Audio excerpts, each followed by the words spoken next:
Shalom, shalom, shalom, le peuple de Dieu. Shalom, il a balandino sur l'émission Temps de Victoire avec votre humble servante, le pasteur Cosima Ituka. Que Dieu vous bénisse partout où vous avez la vidéo, dans vos maisons, dans vos bureaux, dans vos travails, dans vos salons. Que Dieu vous bénisse.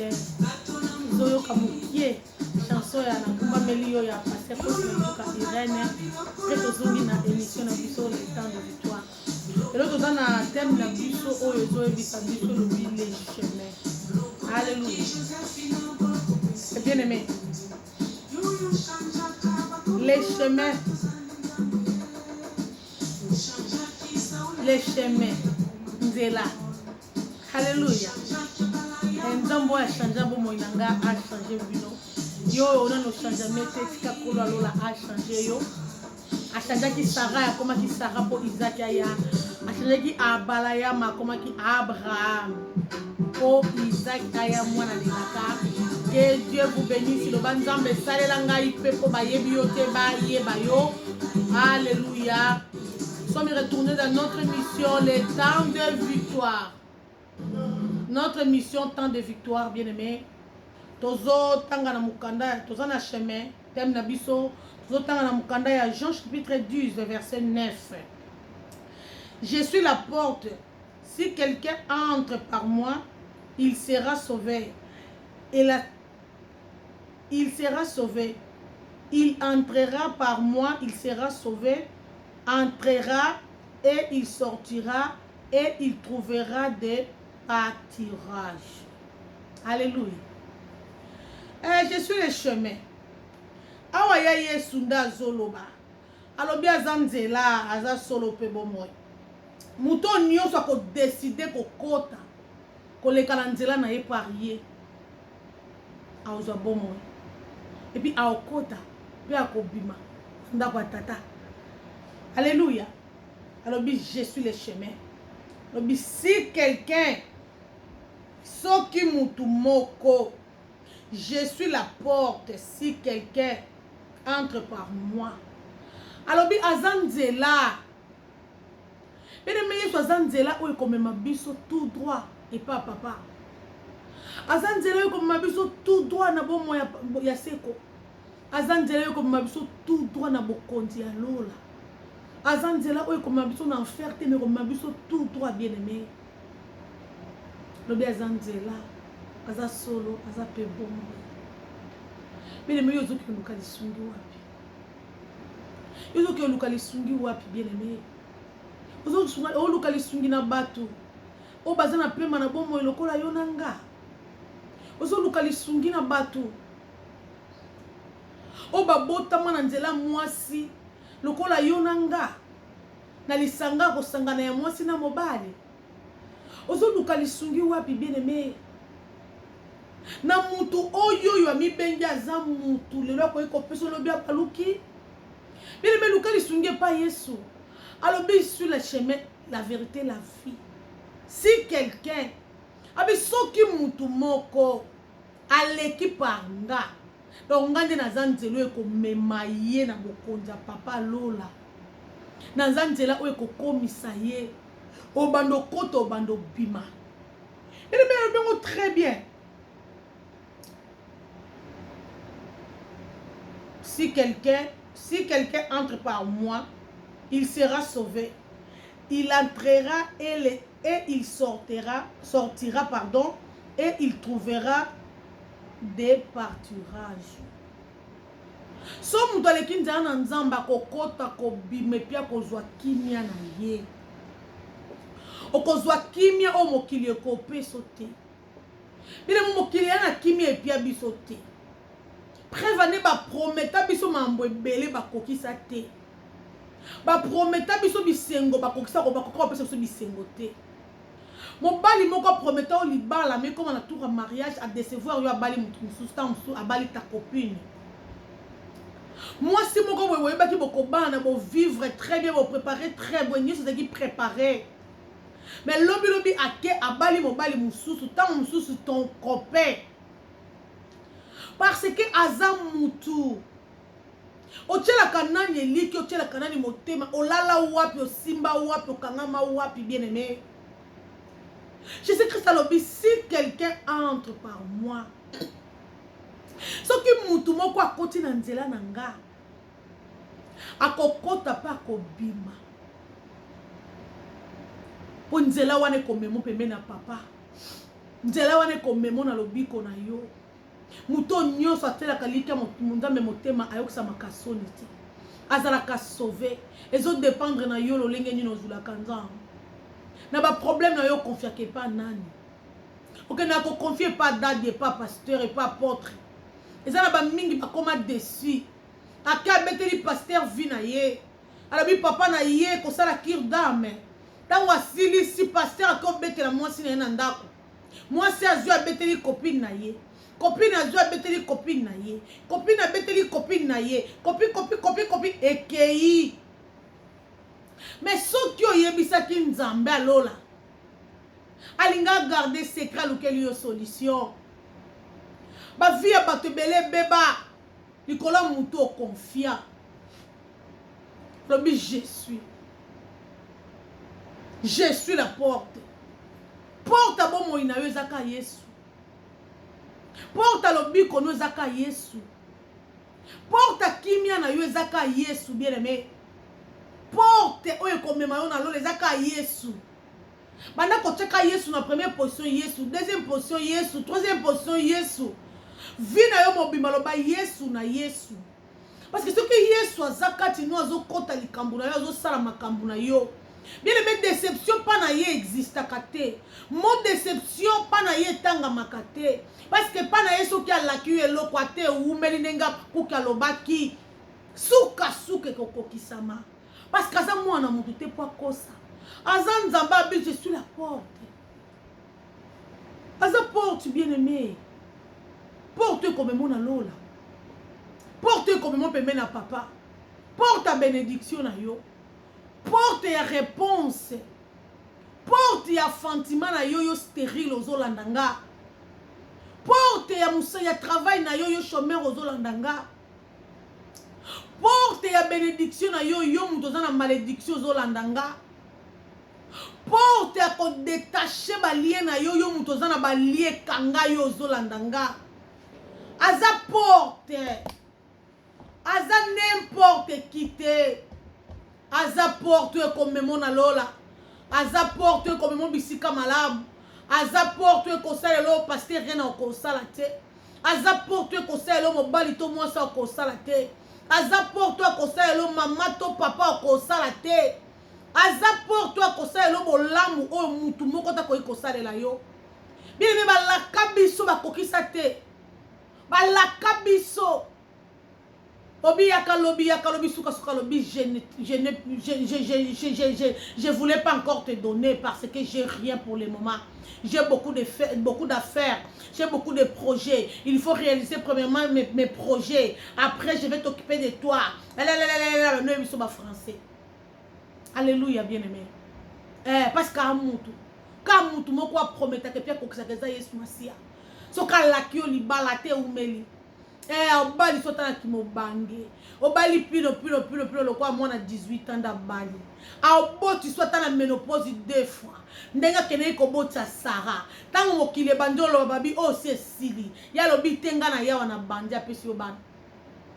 O musale ya te a mema na musala. Oyebo zu musala oyomo kozo kokate. A commission na sommet, a tombolo, a peso sans sa vie, a peso sengo, o mutu moko te na sena moya ko pesa yo bien aimé.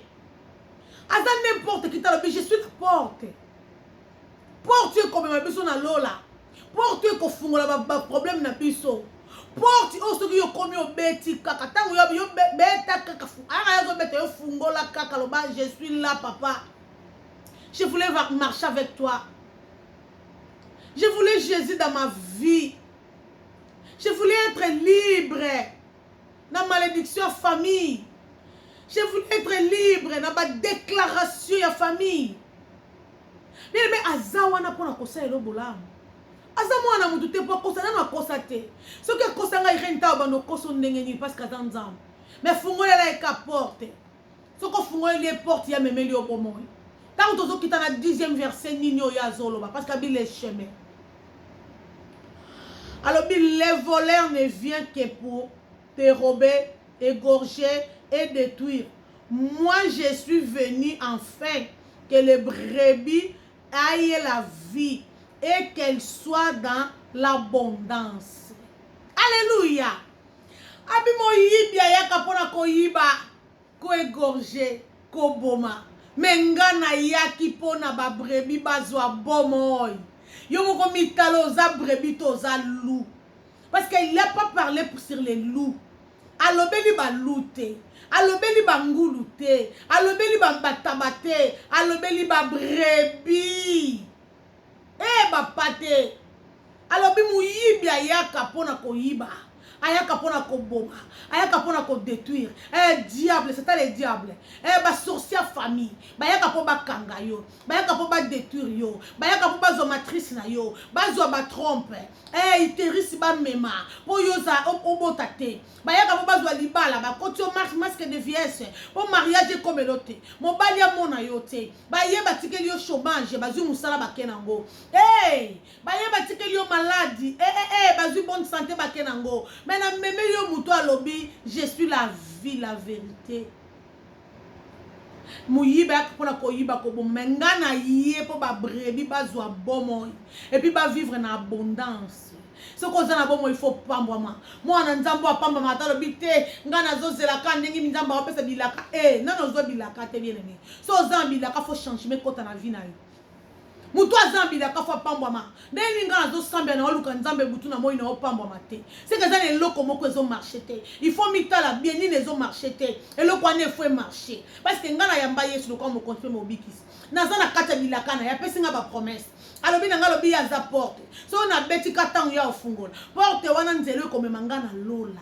Alléluia. Abi muyibi tangwa yaka moyiba zo ya pona ko yiba les voleurs viennent pour gorger. Voler, détruire. Mais moi, Jésus-Christ de Nazareth, mais moi, mon papa, mais moi, mon créateur, mais moi, pesanga assurance na orgueil na lolendo na koma nango. Na koma lolendo va bandoki. Na bi ba sourcil bo anelo te bo kokanga te. Azakat na ngaza plus puissant. Pesanga lolendo ska ba magicien baza. Na yebisi bango bi oaza kati na ngaza plus fort que oaza kati na bino. Apesanga assurance ya ko défier monde mobimba. O baboy ko guma mais ya ko défier ba vieux prophète. Parce que naza parmi 7000 hommes on a ba fuka meli balte. Nazo tambo en assurance de Dieu. Parce que Yesu nda lobi ngana yaki po ba brebis bazwa bomoy. Hey! Mutu azana Yesu faza na lokumu, mutu azana Yesu faza na lolendo, mutu azana Yesu fa vivre bien. Ozana Yesu me bisenga senga. Ozana Yesu me vinu échange kate. Yo batu bakoba kokima ono okuta na mutu te po finir par kosenga nga. Boni ko kita nzamba bomo ibo. Boni ko kita papa azan mbongo ebele. Boni ko kita papa alobaka lobi nga mutu argent m'appartient.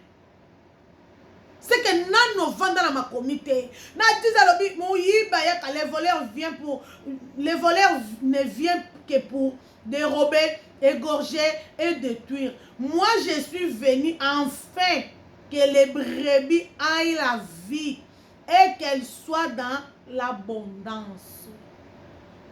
Moyibi wana yaki ayibi matrice akenango. Mususu ya lobi ngana yibi musala na memi. Musala binga na yibi kimia. Omi benga mwana nzambo za na kimia te. Buto batu balala kayo lala kate. Tango batu balali yo bano sala insomnie. Ngana osa insomnie sur base de quoi?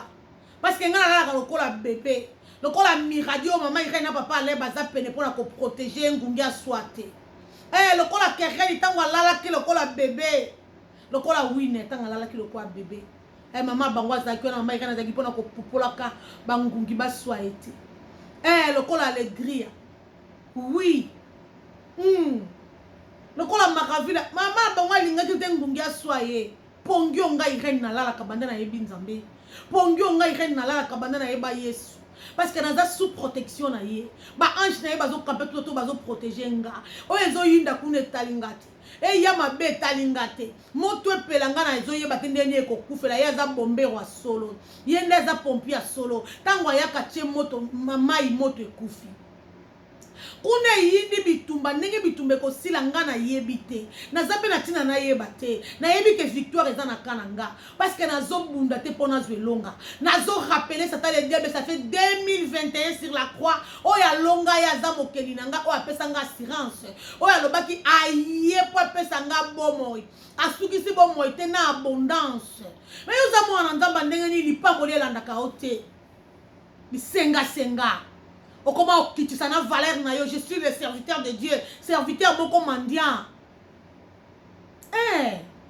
te nga bayaki mpo na nga lokola naza brebi parce que nga azaka lute naza brebi nabeti sutoloke na abrebi lokola naza brebi ntango mokeli na nga ye ya Yesu alobi enfin po ba brebi bazwa po moi eliko laksa ke muyibi ntango aya yibi atiki ba malédiction ne nyonso famille kuna ba déclarer ki mariage ezate famille kuna ba déclarer ko bote ko zala te famille kuna ba déclarer ki to kangi bango ba ko épanouir te famille kuna ba déclarer ki voyage ezate famille kuna ba déclarer ba te maladie o ba sorcier ba ko bongsa ba tona nzoto tangu ya Yesu aya koti likambo nanga c'est que mbala moko ba ndiko déclencher yango moko alléluia. Moutou a un problème, que non, rien ne marche. Nazo déclaré le la servante na ye et ba do déclencher yango moko parce que kuta na nzamba bomo.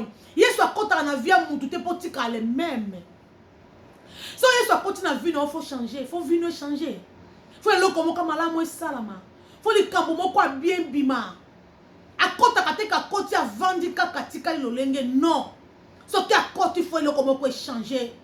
Le bangana yamba est le comme continue mobikisi na koti na kati assurance le kola na yebi na banga kaye na tosa kaye nenge zabo ezo déclencher likambo ezo déclencher bilakeli mabe talingate bilakeli mabe talingate stérilité na zo yeba na kombi na femme d'enfantement na kombi na ba mapasa nanga na kombi bota mbula ba madada musala déjà comme préparé pour nanga et ceux qui wana te afungole linga ba porte au monde de ténèbres kangaki akangeli nga ba porte au monde de ténèbres fungolaki parce que azan nzambe alobi yetango alobi enfin pour ba brebis mi talaka yo moko soko za brebis lo bandengi na za brebis c'est que biloko ekangama ki ko déclencher yango moko alléluia mais soko za loup c'est ça le problème parce que alobi ayaki pour na ba brebis non pour na ba loup aye pona brebi bazwa bomoi basuka kana bomoi te me bapambwa malisusu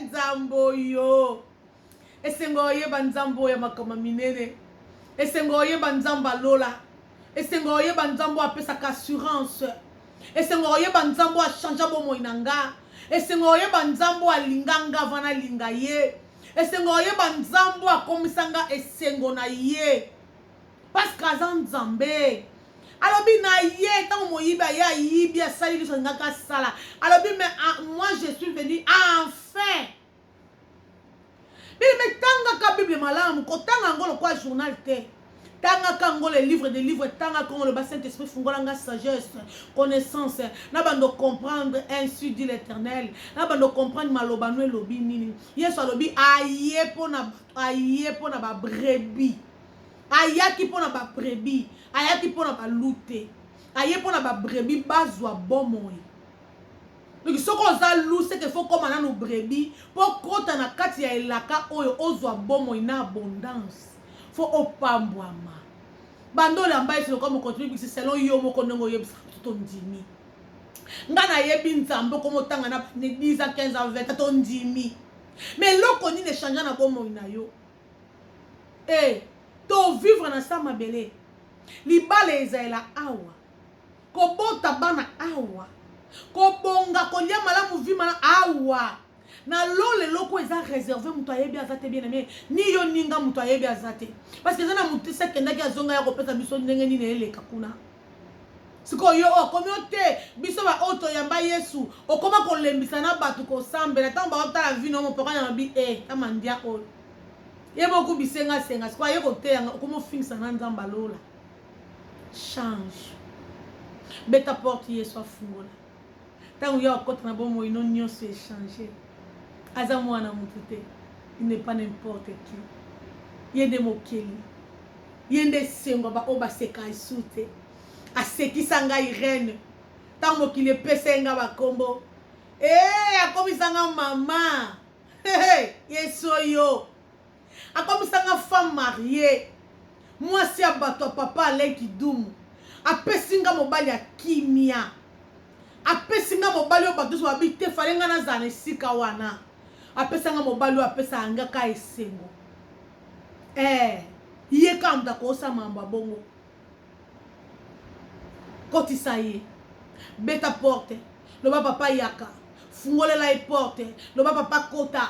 Tangu ya kokota le yo koti na nzela na ye parce que ya za chemin la vérité et la vie. Alors bien ya ki pona ba brebi. Ayela ki ba pate. Yesu yo. Aye pona ba pate bazwa bomoy. C'est que soko kutani na Yesu, yo pate o soko kutana na Yesu. O sala chemin mabete. O kota na nzela malamu. Pambwama. Yo pena no komi pate te. Ça l'effort, le moins na kana mususu yako koma pate pour vivre bénéfice au terrain na comment ko vivre a comment ola na kimia aliaka na kimia na vivre na kimia nyoso angeza bien ce que yindinga na lenga kate protection angeza déjà préparé parce que langa protection ba lobi makona ngeko nyeta mabelete batindi ba ange garder ba camper tout entour batindi protection divine batelinga makamba minene alobi ngana za mutu na za mukila te alobi ngai na kozala liboso na ozana simate alobi esheki pona ngai mo wana existaka sute alobi nga kufa ekokoma bomo ikati na nga apesa nga esengo bien aimé yo pe koma brebi po ozwa esengo wana esengo ngona no silite bisike zebele c'est pour cela la bible langue zebele basali bazamukie tozana beto ba brebi yo mtu no komi brebi te nzamba lola kitama wana elikona yo okoma brebi zwa décision Zoa décision comme brebis au vivre kimia ndenge pasteur na comment vivre kimia au même na famille na zoa kate mutu moka pesanga ngwazate eza Jésus Christ de Nazareth yende mokeli nanga mobateli pe esengo nanga ezaka bobele ye nzamba lola apambola yo kota na kate na ye lukaye komisa ye ninga na omala komise papa ta porte mami ibyo bayiba kiyo bako sutuka biloko bayibaki ya multiplie yango bakangai mabota yo obota mapasa obota koleka bato babane kobota liboso na yo alléluia bakangaki mbongono efungwama afungola partout et bando kuya parce que etango pambola lokola mbule ezota likolo ezokuya finesse kangame kobanga te etonda oyo eloko boyo eza kosimba te esimba parce que azanzango Chela eka motema fungola la porte beta porte ni azo beta fungola kota azanzela solo pe bomoy c'est lui le chemin la vérité et la vie abakisi abondance au moins na nzambe sokoza la ya opambwa ipamboleza ya Jésus mabete il faut lire bien faut lata bien faut vivre bien eza péché te ndeni mukili oyeba ke tozana nzambo wa munene makama minene o asaka makambo bakoka ko sala te Nzamba lola apambola biso. Tokutani prochainement. Ce qui y a Yesu a zongité. Shalom yamanda kuna bino. Shalom.